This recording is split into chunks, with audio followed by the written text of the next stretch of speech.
Tariffs को कम करने से हमारे एक्सपोर्ट्स को फायदा होगा, ये एक अच्छा स्टेप है। ये टैरिफ हमें काफी भारी पड़ रहे थे। टैरिफ क्यों लगे ये भी हम अच्छी तरह से जानते हैं।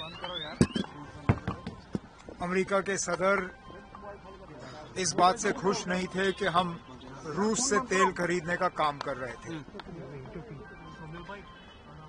अब गवर्नमेंट ऑफ इंडिया की तरफ से फिलहाल कोई फॉर्मल स्टेटमेंट आया नहीं है, लेकिन अमेरिका के सदर ने तो ऐलान कर दिया है कि भारत सरकार ने अब रूस से तेल खरीदना जो है वो बंद कर दिया है और उस वजह से अब टैरिफ जो है हम पे लागू नहीं होंगे।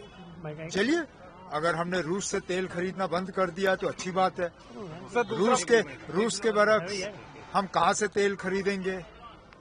क्या उनसे तेल खरीदने का नतीजा ये होगा कि हमारी पेट्रोल और डीजल की कीमतें जो है वो बढ़ जाएंगी? इसके लिए हमें इंतजार करना पड़ेगा। लेकिन जहां तक टैरिफ्स को कम करने से हमारे एक्सपोर्ट्स को फायदा होगा, ये एक अच्छा स्टेप है, क्योंकि हमारे कई सारे एक्सपोर्टर्स जो हैं वो बहुत ही ज्यादा मुश्किल का सामना कर रहे थे। कुछों को तो लग रहा था कि उनको अब काम धंधा बंद करना पड़ेगा। अब टैरिफ्स कम हो गए हैं, उम्मीद की जाती है कि उनका धंधा जो है दोबारा चालू होगा। T20 खेलने से मना किया। अब मैंने हमेशा कहा है ना, स्पोर्ट्स और पॉलिटिक्स को हम जब जोड़ते हैं तो यही होता है। हमने स्पोर्ट्स और पॉलिटिक्स जो है उनमें अब हमने फर्क करना ही बंद कर दिया है। अब हम लोग ना बार बार, आप लोग मीडिया के जरिए जब हिंदुस्तान और पाकिस्तान का मैच होता है आप उसको जंग के तौर पे पेश करते हो। आप उसको कभी नॉर्मल मैच की तरह जो है कवर करते ही नहीं हो। बाकी मुल्कों के खिलाफ जब हम खेलते हैं तो उसका आप लोग नोटिस नहीं लेते हो। जब पाकिस्तान के खिलाफ हम खेलते हैं तो उसको बहुत बड़ा चढ़ा के पेश किया जाता है, तब जाके जो है इस तरह के हालात बनते हैं। नहीं बनना चाहिए था। अब चलिए, इस वर्ल्ड कप में वो हिस्सा ले रहे हैं, लेकिन हमारे खिलाफ नहीं खेलेंगे। सर, हरासमेंट के केसेस बहुत बढ़ रहे हैं कश्मीर में। ये अच्छी बात नहीं है। मैंने north zone chief ministers conference में भी इस हवाले से बात की थी।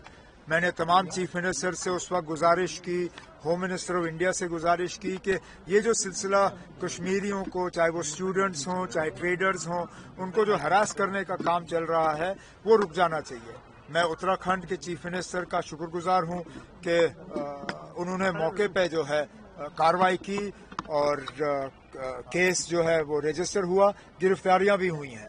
लेकिन इसी तरह हिमाचल में जो है ये सिलसिला लगातार चलता आ रहा है और अब हिमाचल जो है हमारे एक तो पड़ोसी रियासत है और ऑपोजिशन रूल स्टेट है, कांग्रेस रूल स्टेट है। यहाँ हम ये उम्मीद नहीं करते कि हमारे लोगों को इस तरह सताया जाएगा, तंग किया जाएगा, मारा जाएगा। मैं हिमाचल के चीफ मिनिस्टर साहब से गुजारिश करता हूँ कि मेहरबानी करके इस पे वो फौरी तौर कार्रवाई करें और ये जो कश्मीरियों को विक्टिमाइज और तंग करने का सिलसिला चल रहा है इसको रोक दें। बजट के हवाले से जो भी कहना होगा हाउस के अंदर कहूंगा।